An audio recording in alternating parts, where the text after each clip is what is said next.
নমস্কার, update live YouTube চ্যানেলে আপনাদের সকলকে স্বাগত জানাচ্ছি। আজকে নিউ এসএলএসটি সম্পর্কিত বিষয় নিয়ে আলোচনা থাকবে। কি কি রুলস রয়েছে সে সম্পর্কে, গেজেটে কি কি বলা রয়েছে, কি কি যোগ্যতামান লাগবে, সমস্ত বিষয়গুলো আলোচনা করব আজকের ভিডিওয়ে। যারা এখনো পর্যন্ত নতুন রিক্রুটমেন্ট নিয়ে আগ্রহী এবং নতুন রিক্রুটমেন্ট সম্পর্কে জানতে চান তাদের জন্য আজকের এই ভিডিওটি। তবে চলুন দেখে নিই কি কি বিষয় রয়েছে।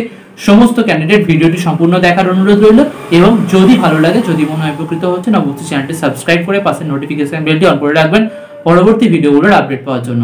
কলকাতা গেজেটের যে পেজ, সেই পেজেতে গভর্নমেন্টের তরফ থেকে এই নোটিফিকেশান বা এই নতুন যে গেজেটে প্রকাশিত হয়েছিল 26শে ফেব্রুয়ারি 2020, যেখানে আপার প্রাইমারি এবং 9-10 অর্থাৎ সেকেন্ডারি এবং সিনিয়র সেকেন্ডারি সম্পর্কিত বিষয় নিয়ে কিভাবে পরীক্ষা হবে তার একটা বিরাট পরিবর্তন নিয়ে আসা হয়েছিল। সেই বিষয়টি নিয়ে আলোচনা করে দেব। তো দেখুন, একদম এখানে প্রথম প্যারাগ্রাফে কিছু বলার নেই সেই অর্থে। তো তারপরে আমরা 3 নম্বর প্যারাগ্রাফে চলে যাব। কি কি পোস্ট রয়েছে এক্ষেত্রে: assistant teacher upper primary level in school group 1 এবং অ্যাসিস্ট্যান্ট টিচার ফর ক্লাস 9-10 যেটা রয়েছে গ্রুপ 2, 11-12 হচ্ছে group 3, physical education upper primary level group 4, work education group 5। এই 5টি গ্রুপে ভাগ করা হয়েছে। এই 5টি গ্রুপে আপনি কিন্তু রিক্রুটমেন্ট পেতে পারেন। এই 4 নম্বর প্যারাগ্রাফটা একটু বোঝার আছে।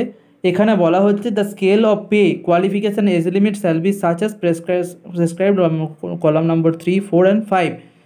3, 4, 5-এ যেটা বলা থাকবে সেই অনুযায়ী হবে। তো এক্ষেত্রে একটি বিষয়, এখানে পরীক্ষা দেওয়ার পর যদি দেখা যায় যে এখানে শূন্যপদ 3টি ক্যাটাগরি অর্থাৎ XYZ, এই 3টি ক্যাটাগরির মধ্যে শূন্যপদ যদি 10-10 করে 30টি থাকে আর সেই পরীক্ষা দেওয়ার পর আপনার ক্ষেত্রে এক্স সাবজেক্টের ক্ষেত্রে বা এক্স ক্যাটাগরিতে আপনি পেলেন 11th পজিশান এবং সেকেন্ডেতে অর্থাৎ ওয়াই ক্যাটাগরিতে পেলেন সেখানে 7th পজিশান এবং জেড ক্যাটাগরিতে ফার্স্ট পজিশান। এই পজিশান পাওয়ার পর যেহেতু 10টি পোস্ট রয়েছে সেই জন্য কিন্তু আপনি এই এক্স ক্যাটাগরিতে বিবেচিত হলেন না। যেহেতু পরের ক্যাটাগরিতে ওয়াই ক্যাটাগরিতে আপনার 7th পজিশানে এসেছে, তাই সেক্ষেত্রে আপনি বিবেচিত হবেন, কিন্তু জেড ক্যাটাগরিতে ফার্স্টে থাকা সত্ত্বেও আপনাকে বিবেচনা করা হবে না, যেহেতু সেকেন্ড পোস্টটি আপনি পেয়ে যাচ্ছেন। এক্ষেত্রে পরের যে বিষয়টা রয়েছে 4 নম্বর প্যারাগ্রাফটা আমরা বললাম, এর পরের প্যারাগ্রাফ যেটা আমরা একদম চলে যাব 10 নম্বর প্যারাগ্রাফে। Process and application preparation of panel কীভাবে প্রস্তুত করা হবে সেই বিষয়টা নিয়ে সেন্ট্রাল স্কুল সার্ভিস কমিশনের সমস্ত রাইট রয়েছে। এবং 2 নম্বর যে প্যারাটা রয়েছে দেখুন, আফটার রিটেন এক্সামিনেশন, রিটেন পরীক্ষা নেওয়ার পর prescribed weightage as per schedule B, যেমন শিডিউল বি অনুসারে যেমন ওয়েটেজ দেওয়া হবে সেই অনুযায়ী মার্কস যেটা পাচ্ছেন রিটেন এক্সামিনেশনে সেইটার উপরে এগ্রিগেট করে on the basis of aggregate marks so obtained in written test as well as weightage as per schedule B, the central school service commission following reservation policy in the state government shall publish merit list, merit-based panel of candidate equal to number of vacant post of concerned subject indicating total marks of each them secured in the mains examination in schedule B। অর্থাৎ এক্ষেত্রে পরীক্ষা যেটা হবে সেই বিষয় নিয়ে একটি বিস্তারিত রয়েছে। দেখুন, প্রোভাইডেড এক্ষেত্রে দুটো কিন্তু বিষয় হচ্ছে, একটা হচ্ছে পিটি আর একটা হচ্ছে মেন্স। প্রিলিমিনারিতে যদি পাস করেন তারপরে কিন্তু মেন্সে যাওয়ার সুযোগ পাবেন এবং সেক্ষেত্রে ওই এগ্রিগেট করে আপনার মার্কসটি কিন্তু বসানো হবে, যেটা বলা হয়েছে 10.2 এই প্যারাগ্রাফে।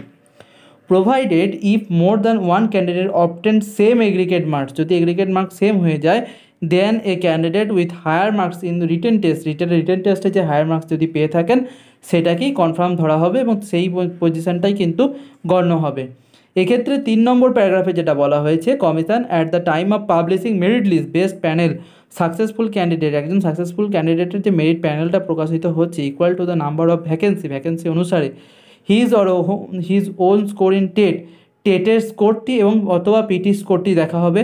পিটিতে যে কাট অফ মার্কস রয়েছে সেটা যেটা অ্যাপ্লাই করেছেন সেক্ষেত্রে দেখা হবে, এবং যদি টেটের কোয়ালিফিকেশান থাকে বা টেট কোয়ালিফাইড হয়ে থাকেন যখন অ্যাডভার্টাইজমেন্ট হচ্ছে তখন, আর সিকিউর কাট অফ মার্কসের in category of PT the total marks secure in the him or his in the main examination in each group along with the final marks সমেত যদি আপনার টেট মার্কস থাকে এবং টেটের ক্ষেত্রে যদি আপনার কাট অফ মার্কসের ওপরে নাম্বার থাকে, মেরিটের ভিত্তিতে কিন্তু এক্ষেত্রে রিক্রুটমেন্ট হবে এবং তাতে করে মেরিটের ভিত্তিতে মেন এক্সামিনেশনে আপনার পাস করতে পারবেন।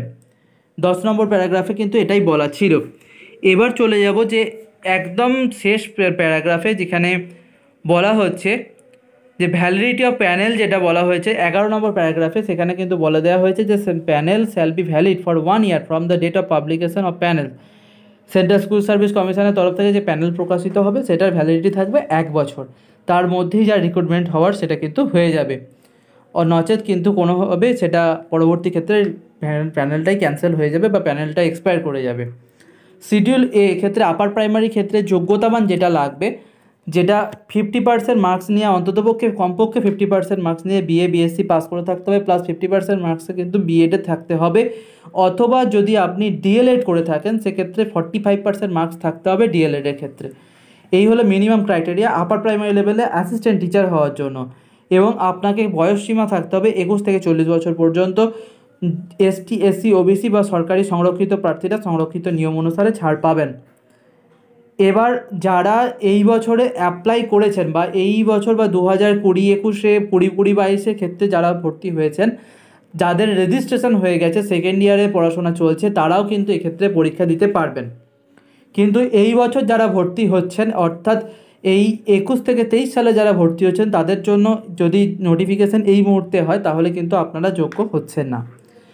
অ্যাসিস্ট্যান্ট টিচার পোস্ট যারা 9-10 বা ক্ষেত্রে রয়েছেন তাদের জন্য গ্র্যাজুয়েট স্কেলই দেওয়া হবে, 21 থেকে 40 বছর পর্যন্ত বয়সসীমা রয়েছে। আর যেটা প্রেসক্রাইব করা হয়েছে এনসিটির তরফ থেকে অ্যাডভার্টাইজমেন্টে, সেখানে কিন্তু বলা আছে যে সিকিএ সেকেন্ডারির জন্য আপনাকে কিন্তু বিএ বিএসসি যেমন থাকতে হবে, সেই ক্ষেত্রে বিএ বিএসসি থাকার সাথে সাথে কিন্তু 2 বছরের যে ডিএলএড কোর্স বিএড কোর্স করে থাকতে হবে। এক্ষেত্রে আর ডিএলএড নয়, এক্ষেত্রে সরাসরি কিন্তু বিএড কোর্স করে থাকতে হবে আপনাকে। এবং বিএ বিএসসি যে ইন্টিগ্রেটেড বিএড কোর্স রয়েছে, স্পেশাল বিএড রয়েছে, সেগুলোও করে থাকলেও কিন্তু আপনি সুযোগ পাচ্ছেন। কিন্তু এই ডিএলএডের যোগ্যতা বা ডিএলএড ক্ষেত্র কিন্তু প্রাইমারি লেভেল থেকে শুরু করে আপার প্রাইমারি লেভেল পর্যন্তই যোগ্য হবেন যদি ডিএলএড করা থাকে। চলে আসছি পরবর্তী ক্ষেত্রে, ক্যান্ডিডেট উইলিং যারা ইতিমধ্যে অ্যাসিস্ট্যান্ট টিচার হতে চাইছেন 11-12 জন্য, তাদের ক্ষেত্রে অর্থাৎ সিনিয়র সেকেন্ডারি ক্ষেত্রে যারা হতে চাইছেন তাদের এমএ এমএসসি এমকম যে সাবজেক্টই হোক বা মাস্টার্স কোর্স বা পোস্ট গ্র্যাজুয়েট কোর্স কিন্তু কমপ্লিট করে থাকতে হবে মিনিমাম 50% মার্কস নিয়ে, এবং তার সাথে সাথে কিন্তু 50% বিএড করে থাকতে হবে। বিএডে কিন্তু 50% মার্কস অবশ্যই থাকতে হবে, তবেই আপনি এক্ষেত্রে অ্যাপ্লাই করতে পারবেন, বিএড বা এমএড যাই করে থাকুন না কেন, বা সমতুল্য যোগ্যতা টিচার্স ট্রেনিংয়ের ক্ষেত্রে। এই বিষয়টি কিন্তু অত্যন্ত গুরুত্বপূর্ণ। এক্ষেত্রে বয়সসীমা 21 থেকে 40। আবার ক্ষেত্রে যে কোনো রকমভাবে যারা সরকারি নিয়ম অনুসারে ছাড় পান তারা সেই ছাড়টি পাবেন। অ্যাসিস্ট্যান্ট টিচার যারা ফিজিক্যাল এডুকেশনের জন্য অ্যাসিস্ট্যান্ট টিচার হতে চাইছেন তাদের জন্য নির্দিষ্ট কয়েকটি যোগ্যতামান তুলে ধরা হয়েছে।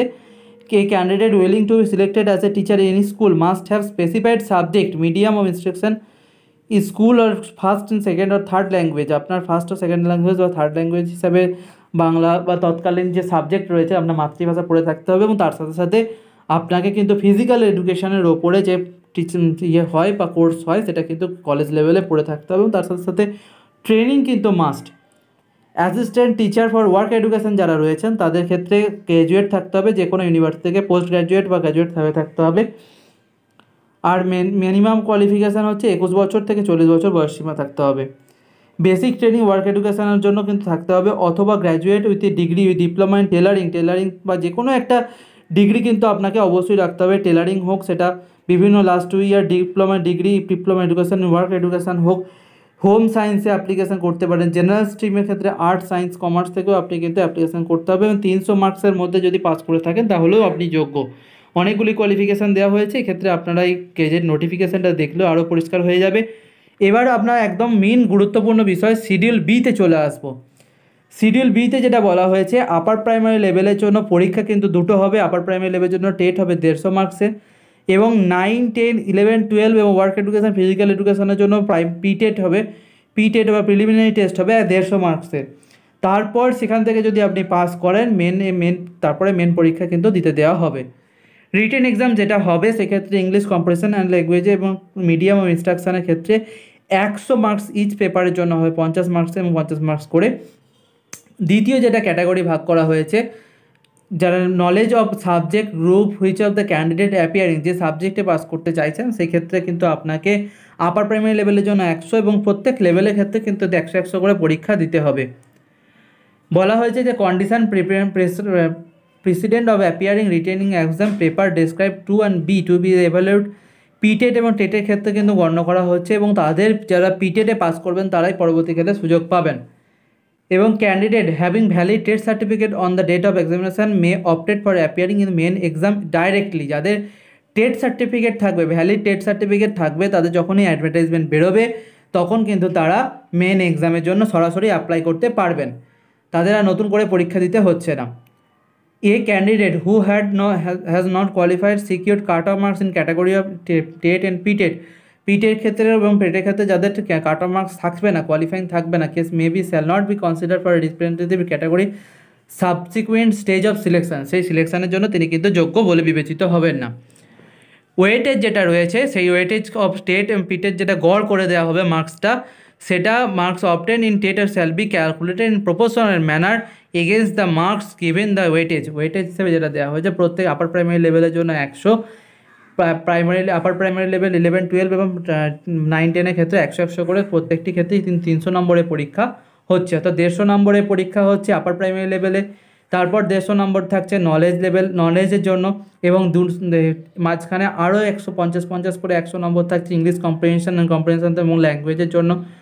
অর্থাৎ 150, 100, 100, 200, 200, 100, 300 নম্বর কিন্তু ওয়েটেজ ক্ষেত্রে থাকবে প্রত্যেকটা ক্ষেত্রে। তো আপনাদের এই বিষয়টাই জানালাম যে এই যে নোটিফিকেশান রয়েছে বা গেজেট রয়েছে সেটা খুবই গুরুত্বপূর্ণ। জানি ভিডিওটা লেন্দি হয়ে গিয়েছে, কিন্তু কিছু করার নেই বিষয়টা নিয়ে। তো আপনাদের পুরো বিষয়টা যত তুলে ধরলাম, যদি ভালো লাগে, যদি মনে হয় উপকৃত হচ্ছেন, অবশ্যই চ্যানেলটি সাবস্ক্রাইব করে পাশে নোটিফিকেশান বেলটি অন করে রাখবেন।